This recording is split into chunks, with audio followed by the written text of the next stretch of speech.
Hello, everyone. Thank you so much for joining us for the Evaluating the Offer presentation. I'm Laura Hickerson, and I work in Career and Academic Planning as the Assistant Director of Employer Engagement. And I have two other great people here with me tonight. I'll have them introduce themselves. Do you want to go first, Nathan? Yeah, sure. My name is Nathan Sesai. I currently work as the graduate student doing a practicum experience within the Career and Academic Planning office. Okay, and now we'll have Deanna introduce herself. Hi, everybody. My name's Dina Carter. I am the campus recruitment manager for the FDM group. I've been with the FDM group for about 2 years in this role. And prior to this, I worked in higher ed for about 8 years, working as an academic advisor, a career coach, and in employer relations. So I have a lot of background in doing this. I also have a PHR certification and a master's degree with in management with a concentration in human resources. So I'm happy to be here today to help everybody out. Wonderful. Thanks so much. So at this point, I'm going to minimize my video, and so is Dina, and then Nathan's going to do a presentation for us, and then at the end we will bring Dina back and we'll ask questions about salary negotiation. Okay, awesome. Sounds good. So let me go ahead and get this started. All right, and it should be visible here. I'm going to go ahead and stop my video as well. Okay, so here we are with the evaluating the offer presentation. Again, this is what we wanted to focus on. So I'm sure all of our graduating students, they might be looking at job. And the presentation is really here to help them figure out what things they should be considering and also giving them some tips and insights on how to negotiate. So we'll go over all that as we go through this presentation. But to go ahead and get started, and the best place to start is, of course, with congratulations, you got an offer. So this is really huge. You know, this is what all of your college experience has led you up to. Now you finally have got that offer from a company. So before you hang up, you're excited about in this situation where you might be having multiple job offers, you want to make sure you have that time for yourself to really evaluate what decision is best for you. And the employer might have a decision deadline themselves that they need to hear back by. But if you have the power to make that decision for you, and then just thanking the recruiter again for the offer. So what to do next? You have to compare the offers you have if there are others that you currently are looking at, and then assess where you are in your job search, you know, looking at, am I still going to be applying? Am I waiting to hear back? How long will that take? All of those sorts of things. And again, just congratulate yourself, a huge pat on the back. You finally got to this stage, and that's really great. So what you're going to want to look for is the offer letter. Now, this is the formal agreement. It verifies that you're officially being offered the position. It will describe the actual position. It will have the decision date and the start date on it as well, and describe your pay and benefits. Now, you shouldn't make any decisions regarding the offers you have unless you have that offer letter. You know, verbal agreements don't mean anything really, and it shouldn't be sufficient enough to make a determination unless you have it in writing as well. That way you can refer back to it if you need to and say, hey, this is what we agreed upon, this is what I signed up for. Now, before you evaluate the offer, here are some things you might want to consider. I won't run through this list personally, but since we are recording, if you want to go ahead and just pause the video and take notes, I'll hang on this slide for a few seconds before moving on.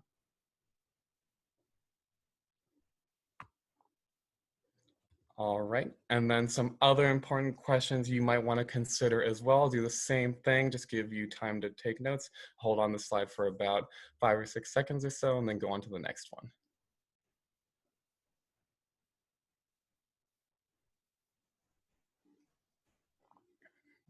All right, and then of course we have our most important thing for some people that you might want to consider with any job offer is the salary. So you want to consider, what are you actually going to be paid? What's that base salary number? Is it based on performance, where you get bonuses for exceptional performance? Are you paid on commission?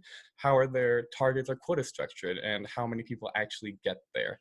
Is there a salary cap or ceiling, and how and when do increases, raises, or bonuses happen? And if they can't negotiate those right now, when would be your next available chance? But this is something we want to focus on, is when you actually can negotiate, you do have the opportunity to do it during the job offer process. So what is negotiating? Well, Negotiating, according to Catherine Lewis, is defined as the process through which two parties move from diverse positions to a point of mutual agreement by means of discussions. Now, you want to ask yourself first is, should I be negotiating? And how you know that is, have you done your research? Why are you negotiating for this job offer? Have you looked at the salary and cost of living comparisons in the area where the job is? Are you looking at the salary ranges for similar positions and seeing discrepancies there that might want you want to change that offer or to try and negotiate for a different salary? And are you comparing to other JMU students? We have our career outcomes page within CAP. Just type in JMU CAP career outcomes, and you can see the other jobs that JMU graduates have held by major and see what they're doing and what their salaries might look like.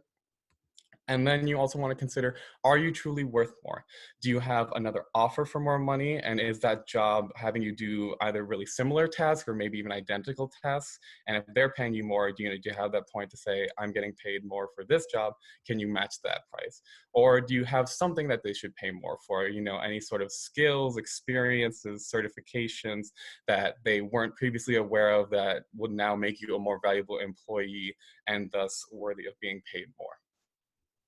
And then, of course, are there any other areas of the offer that you can negotiate? So salary is, of course, not the only thing you can negotiate. There are things like moving expenses, vacation, insurance, professional development opportunities. All of those things can be considered in lieu of negotiating a salary as well.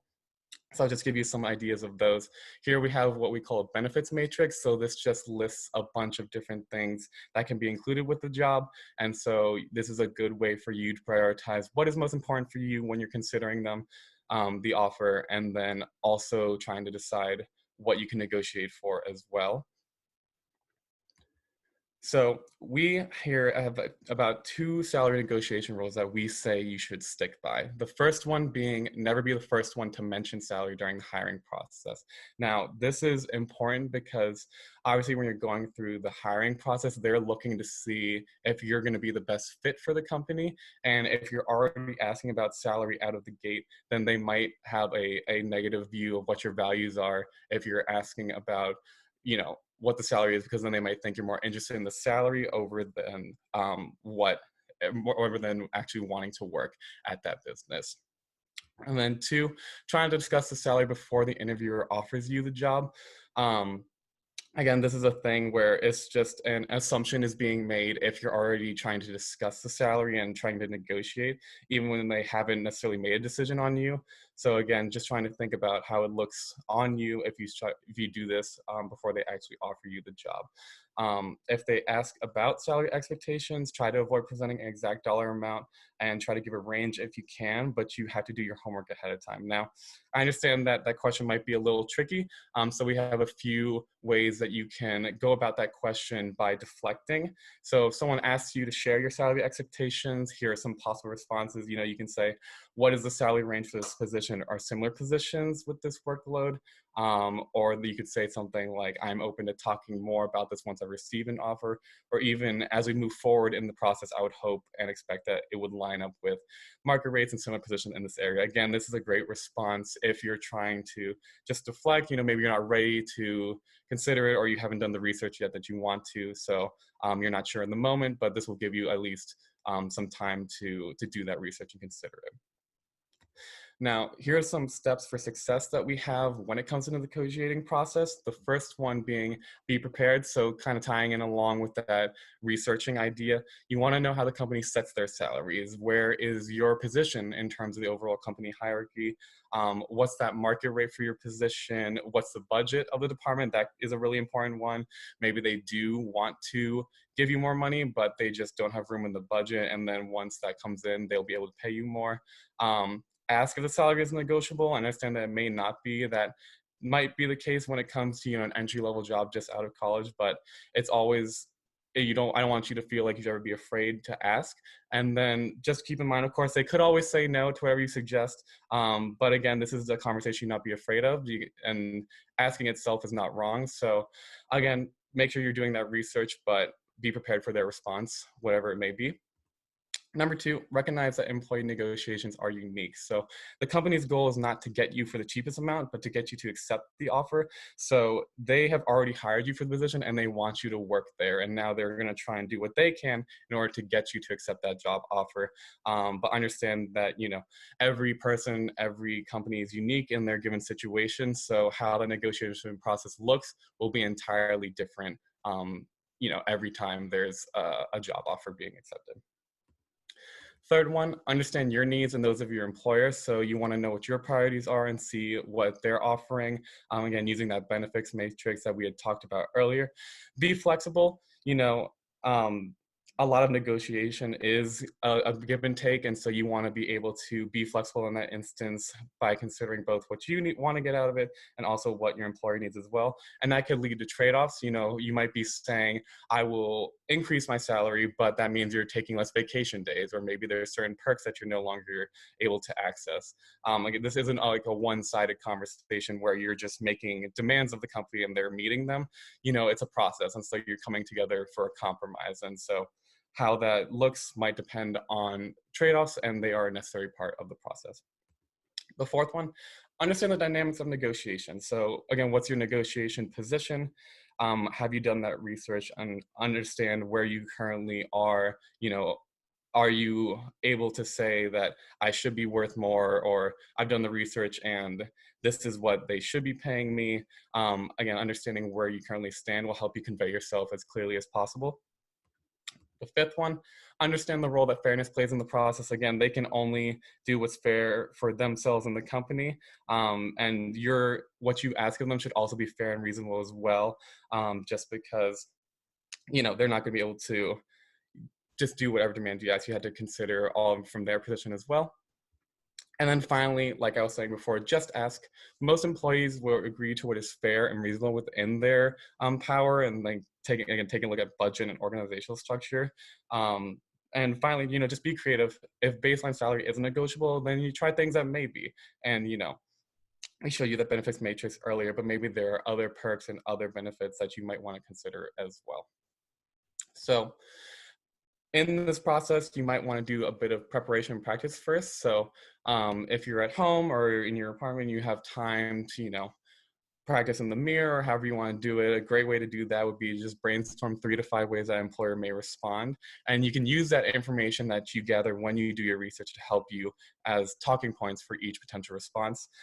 Practicing those responses out loud, again, that's great. So when you're actually in those conversations, you're more comfortable saying those things. So for example, you can say, do you have any flexibility on the salary number?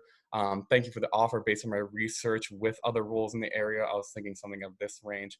Or based on my prior experience of familiarity, I believe that additional money would be fair. So again, considering what benefits might bridge that gap and make the offer more acceptable. Now, it's time for the decision. So you've done all your research and finally you're ready to consider what is most important to you from all the job offers you have. So for everyone, it's going to look different. So some people might look at work and home life balance. Others might be looking for if the job is fulfilling to them, if they're really utilizing their skills in the way they wanted to. Is it your dream job, or could it lead you, along the career path that you want to be taking? And this is where mapping out your career is really helpful. So understanding what your goals are and where you want to be 18 months, a year, 5 years down the line, and what you want to achieve, or even how long you're staying at that job. What are you trying to get out of it in that time that you're there? So you've made the decision and you're going to be declining an offer. So what you're going to want to do, again, don't feel bad. It's a business decision. Recruiters, they are constantly, rejecting and offering to different people, so they understand the process as well. It's important that you call rather than writing a letter. You shouldn't be telling them on a voicemail or an email, but you want to do it, over the phone. And you're going to thank them for the offer, but politely decline. And you're going to want to give them an idea of why you are declining, if possible. This helps them keep track of this information, but it also helps them understand how they can improve their hiring process as well. And then finally, don't delay. The company still needs to fill that position. So as soon as you know that you're not going to be taking an offer, let them know as soon as possible, because they are going to be still in the recruiting process at that point, and they might need to reach out to another candidate, and that at that time and let them know that the position is open, and that other candidate is also probably looking at other job offers as well. So the sooner you let them know, the sooner they can get that information out. On the other side, you could be accepting the offer. So what you're going to want to do is seal the deal. So call the recruiter, thank them again for the offer, and indicate that you would like to accept the position. So after you do that, you're going to want to get the details. When you get the moving allowance, what time should you be there? What do you need to bring? Are there any background checks or any other things you need to take care of beforehand? Those details are really important before you start working. So our expectations for you all, once you accept a job offer, you are committing to that job. So as soon as they hear, yes, I want to accept, all their employees will start getting things ready for you to start working. And even if you hear a better offer soon after, you've already made this commitment to that other job, and you should stick with it. And you should think about how you handle this, reflecting on yourself, your department, and JMU as an institution. Say if there are students who are rescinding on an offer that they've already accepted, well, then that company might have a more poor view of that particular program at JMU, or students from JMU as a whole, and that's not fair to students who maybe want to apply to that job and they really want it as well. And on top of that, think of all the things that a company has to do to get ready for you to start working. That's HR people doing paperwork, that's IT people doing all the tech stuff and getting your logins and programs ready. That's office managers, getting your workspace set up, and all those things would be rendered useless if you rescind on an offer that you've already accepted. So don't burn bridges. You might get a better job down the line, and see that your current job might not be the best one that you want, but you never know what your future might bring, and you never know what experiences you can get. And just always keep in mind that you are representing JMU when you're going through this process. So to summarize this, be patient. You don't have to jump right at the first offer unless you've done that research and you know it's your dream job. Look for the best fit as well. A lot of what we talk about with negotiating, those are tangible things that you can see, but a lot of the things that might make one company offer better than another are things that aren't necessarily physical. Things like how their goals and values, how you feel you would fit in. Those sorts of things are important. And when you're looking at multiple job offers, this is the time for you to be selective. You can make these decisions for yourself and consider what is important for you when you're looking at a job.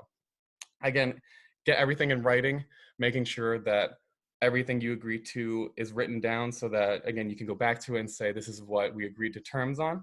And then take that time to make your decision, do everything you need to do before settling on one. And then, of course, just follow up in a timely manner as well. But those are all of our tips that we have. If you'd like to keep going with more tips for salary negotiating or how to evaluate the offer, we have plenty more resources on the CAB website, or you can speak to one of the people in our office as well. Thank you so much, Nathan. That was great information. And like you said, there's lots of great information on the CAP website, so please check that out. It's just www.jmu.edu/CAP.